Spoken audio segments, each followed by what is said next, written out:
اور جو چیزیں لڑکے والوں کی طرف سے مطالبے ہوتے ہیں اور جو ان کے ماں کی طرف سے اور جو بہنوں کی طرف سے مطالبے ہوتے ہیں اس چیز کو بیان کریں. حضرت مائک پر تشریف لائیں.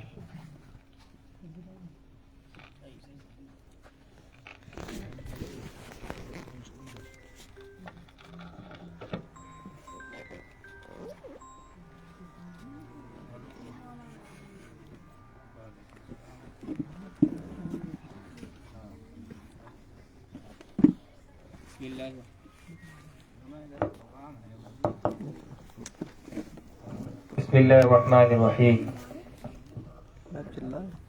نحمده ونصلي على رسوله الكريم اما بعد. اعوذ باللہ من الشیطان الرجیم. بسم اللہ الرحمن الرحیم. یا ایها الذین آمنوا ادخلوا فی السلم کافة ولا تتبعوا خطوات الشیطان انه لکم عدو مبین. وقال النبی صلی اللہ علیہ وسلم من تمسک بسنتی عند فساد امتی فلہ اجر 100 شہید او کما قال علیہ الصلاۃ والسلام. بہت ہی قابل مبارکباد ہیں آپ حضرات کہ سردی بھری رات میں ہم سب کے شانہ بشانہ ہو کر اور ہم سب علماؤں کی ایک آواز بن کر ہمارے سامنے بیٹھ کر ہمارا ساتھ نبھا رہے ہیں. اس پر جتنی مبارکبادی آپ کو دی جانی چاہیے اتنی کم ہے، کیونکہ جتنی زیادہ اہمیت خطاب کرنے والے کی ہوتی ہے، جتنی زیادہ اہمیت تقریر کرنے والے کی ہوتی ہے، میں یہ سمجھتا ہوں اس سے زیادہ کہیں اہمیت اس تقریر کو سننے والوں کی ہوتی ہے. کیونکہ بیانات ہوتے رہیں، کوئی سننے والا نہ ہو، کوئی آگے پہنچانے والا نہ ہو، تو اس بیان کا میں سمجھتا ہوں کوئی فائدہ نہیں ہوگا. اس لیے آپ یہاں بیٹھ کر علماء کرام کی آواز کو آگے پہنچانے کا کام کر رہے ہیں، یہ بہت بڑی مبارکبادی کی بات ہے.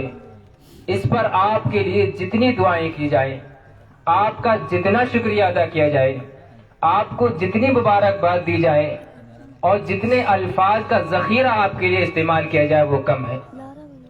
معزز سامعین، یہ بہت ہی مختصر سا پروگرام آپ کے سامنے رکھا گیا ہے جو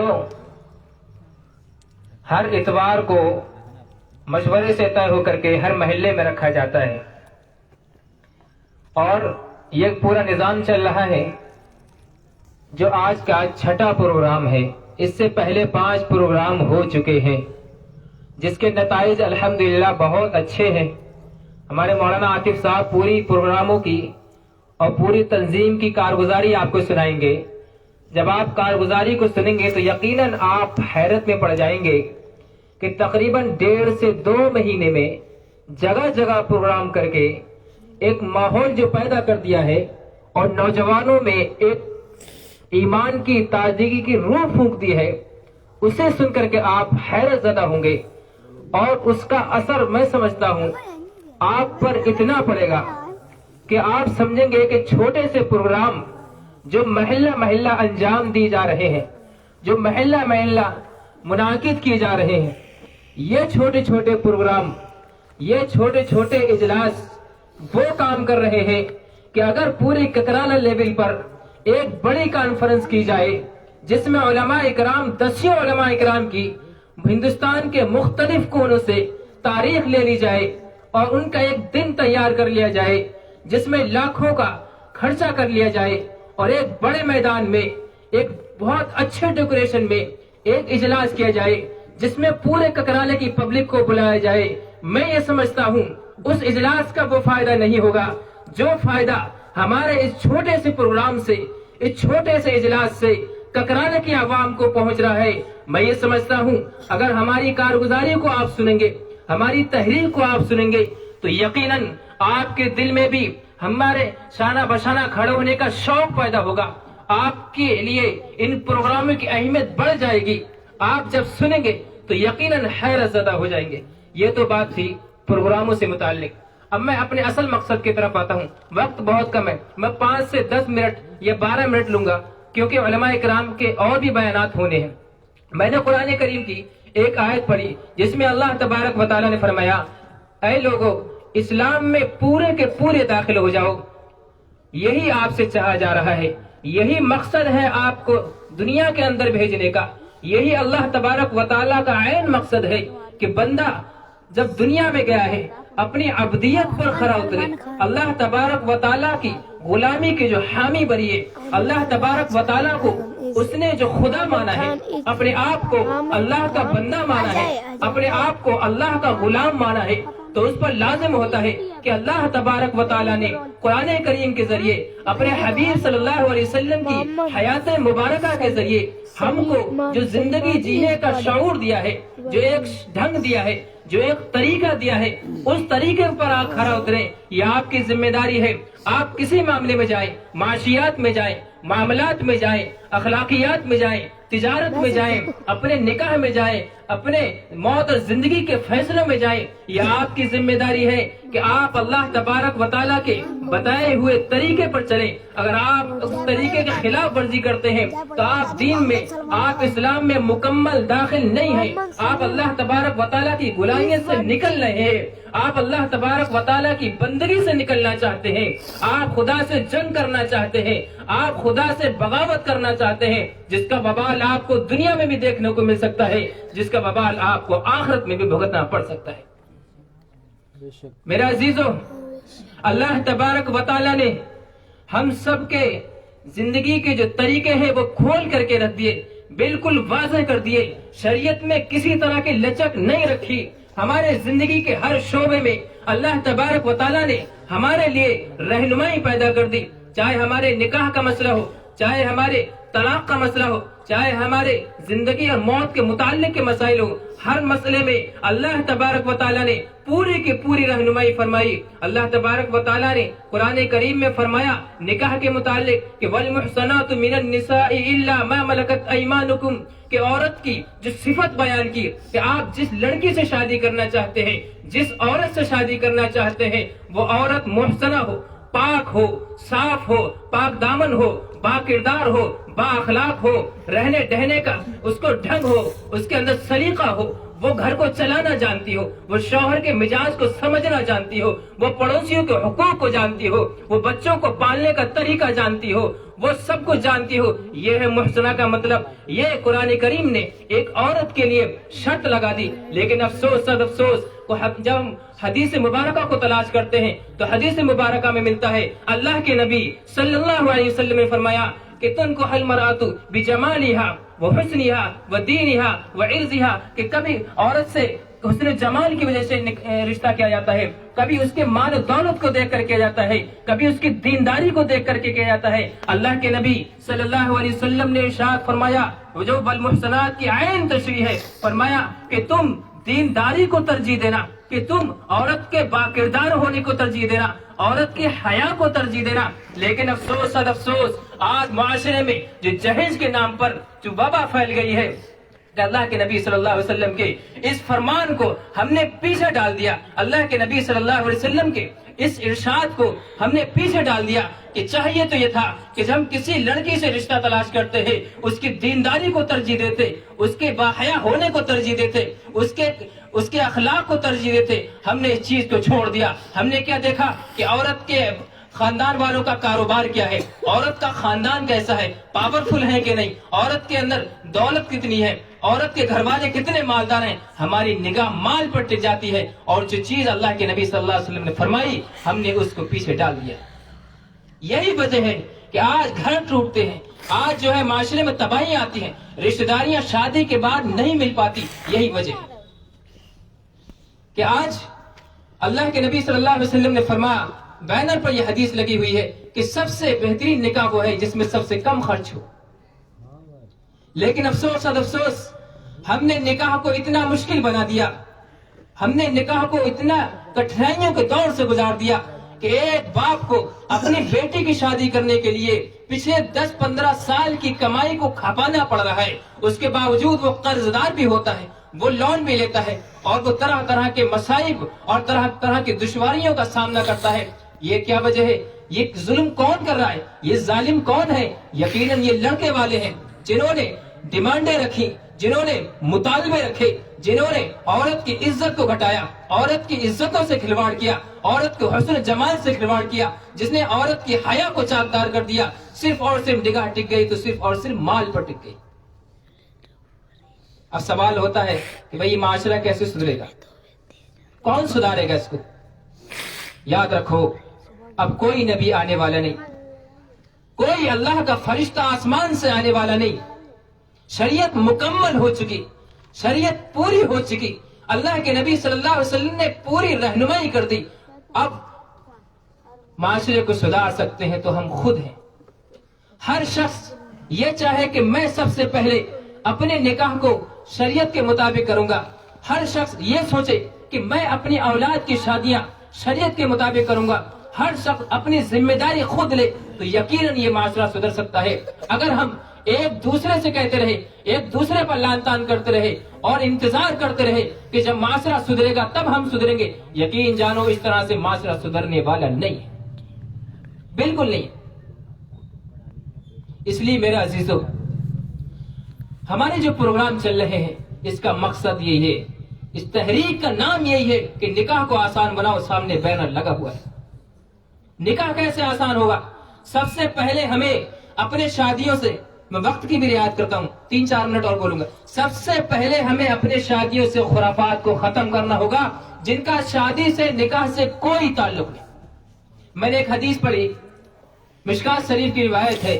اللہ کے نبی صلی اللہ علیہ وسلم نے فرمایا کہ من تمسک بسنت عند فساد امتی فلہ اجر 100 شہید, کہ جو میری سنت کو مضبوطی سے تھام لے گا ایسے ماحول میں جب سنتوں کا جنازہ نکالا جا رہا ہوگا, جب سنتوں کو کھلے عام چھوڑا جا رہا ہوگا, جب فساد برپا کیا جا رہا ہوگا, جب امت میں فتنہ پیدا کر دیا گیا ہوگا, جب امت میں فساد پیدا کر دیا ہوگا, ایسے وقت میں اگر کوئی اس سنت کو تھام لیتا ہے, اس سنت پر عمل کر لیتا ہے تو کیا ہے؟ اللہ کے نبی فرماتے ہیں فَلَهُ أَجْرُ 100 شہید, اس کو 100 شہیدوں کا ثواب ملتا ہے. اب جانتے ہیں ایک شہید کا ثواب کتنا ہے؟ شہید کا خون زمین پر گرنے سے پہلے پہلے اس کے گناہ بالکل جھڑ جاتے ہیں. اب ہم غور کریں, نکاح جیسی سنت جس کے بارے میں اللہ کے نبی صلی اللہ علیہ وسلم نے فرمایا النکاح من سنتی, جو ہر خطبے میں پڑھی جاتی ہے, ہر نکاح کی خطبے میں پڑھی جاتی ہے. فرمایا النکاح من سنتی, نکاح میری سنت ہے. میرے عزیزو, ہم نے اس سنت کو کیا بنا دیا؟ اللہ کے نبی صلی اللہ علیہ وسلم کی سنت کو ہم نے کیا کر دیا؟ اس میں فساد مچا دیا, اس میں فتنہ پیدا کر دیا. یقین جانو ایسے وقت میں اگر کوئی ایسے ماحول میں جو فتنے کا ماحول ہے, جو فساد کا ماحول ہے, ایسے فساد کے ماحول میں اگر کوئی اللہ کے نبی صلی اللہ علیہ وسلم کے شریعت کے مطابق, اللہ کے نبی صلی اللہ علیہ وسلم کے بتائے ہوئے طریقے کے مطابق نکاح کر لیتا ہے تو یقین جانو اس کو یقیناً 100 شہیدوں کا ثواب ملے گا. کتنا؟ 100 شہیدوں کا ثواب. یہ کیسے ختم ہوگی؟ میں 2 منٹ اور بولوں گا. سب سے پہلے ہمیں وہ خرافاتیں ختم کرنی پڑیں گی جس کا نکاح سے کوئی تعلق نہیں. سب سے پہلے ہمیں اپنی بات ختم کرنا پڑے گی. سارا مسئلہ بات کھلنے سے بات شروع ہوتی ہے. سب سے پہلے ہم بات میں پوری شادی کا بایو ڈاٹا طے کر لیتے ہیں, پوری شادی کے لیے ایک ڈیل کر لیتے ہیں, پورے ایک بزنس کا سیٹ اپ بنا لیتے ہیں. جو بات کھلتی ہے اسی کے اندر, اور اسی سے ٹھیلا بھر بھر کے لڑکے والے کے پورے خاندان کے لیے کھانا جاتا ہے. یقین جانو ہم اگر معاشرے میں دیکھیں تو پڑوسی کا کوئی ہمدرد نہیں, رشتہ داروں کا کوئی ہمدرد نہیں. پڑوسی سے جس کی نہیں بنتی, رشتہ داروں سے جس کی نہیں بنتی, وہ شخص انہی رشتہ داروں کو جس سے سالہ سال ہو گئے بگڑے ہوئے, انہی پڑوسیوں کو جس سے سالہ سال ہو گئے بگڑے ہوئے, جس سے پڑوسی بھی خوش نہیں, انہی پڑوسیوں کے لیے, انہی رشتہ داروں کے لیے کہاں سے کھانا منگوا رہا ہے؟ لڑکی والے کے گھر سے کھانا منگوا کر کے اسے کھلا رہا ہے. کیا کبھی